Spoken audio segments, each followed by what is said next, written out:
Everybody, welcome to my channel, Be Free Now with Maria. So today I'm going to start out with my bag of words to see what I'm inspired to share. Let's see.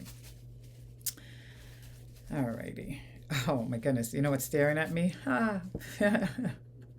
Fear. Okay, so fear. We'll start with that. Fear. Fear is fascinating. And I laugh when I see it because I'm like, my goodness, you can't make this stuff up. Fear is something that we all feel. And when we feel it, we get captivated by it. It becomes like our truth. We feel fearful, we believe it, and then we hold ourselves back or we act a certain way because of it.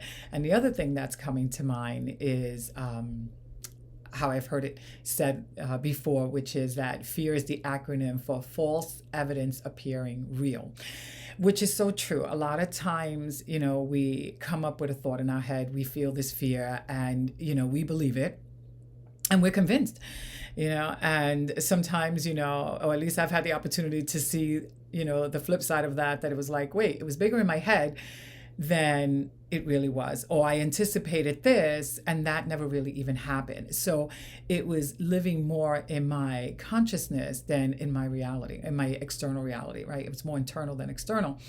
And that's, been a powerful lesson for me. And I think it's always, something that's important for us to remember, throughout the day whenever we can, right? That our mind, isn't necessarily telling us truths. It's going to tell us a story or we're going to have a belief about something, but it doesn't necessarily mean that it's going to be that way. So it's important, right, to remember that it's not 100% true and we want to work, our way out of that. And when we remind ourselves that whenever we're feeling fear and we connect with that, right, and we remind ourselves that it's not necessarily 100% true, it gives us the opportunity, right, to make a U-turn, right? To go about it, a different way, to be more open to a different perspective or a different possibility, recognizing that another possibility is available as well. This is not just, right? Things don't have to just go one way.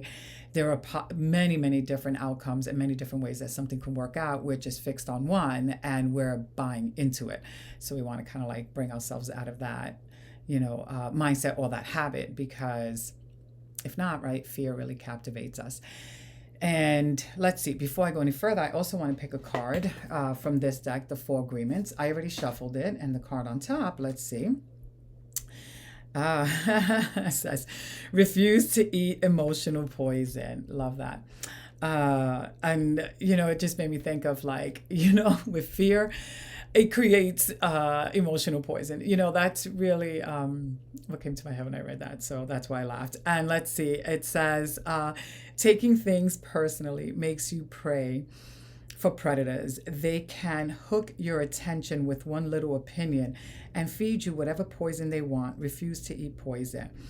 So when we take things personally, right, it makes us prey for predators. What that means is that, for me, at least my interpretation of it is that when, wait, I had something in my head and it just left. So let me see.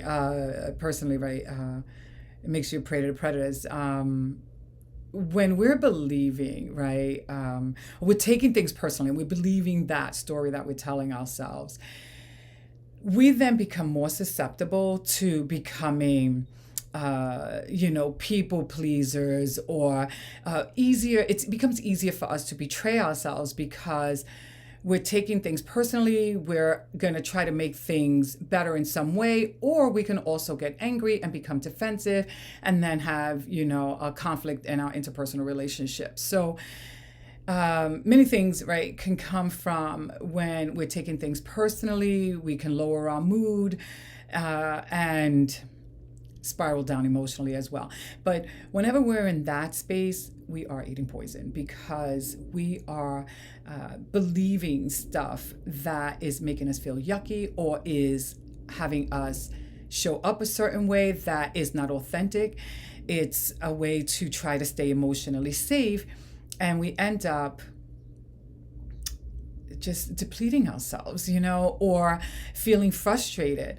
And we're not serving ourselves. So in order to serve ourselves right, we want to become conscious in any way that we're doing this, for ourselves. So journaling is coming to mind because that's something that when we create a practice of it, or we do it as needed, but a practice is generally a good, way to develop, a habit. And then what happens is too, we start to see more and more, of our patterns, which then helps us, right, try and figure out a way out of it, or at least become more receptive to making these small changes that brings us out of those patterns that are no longer working for us, or make us feel yucky, right? So we're gonna interrupt it, right? We're not gonna just continue functioning on automatic pilot, like going through life like, okay, everything is whatever it is. No, it's like we're doing something, right? We're contributing something, we're showing up a certain way, and we want to become aware of it so that we can create shifts in those areas.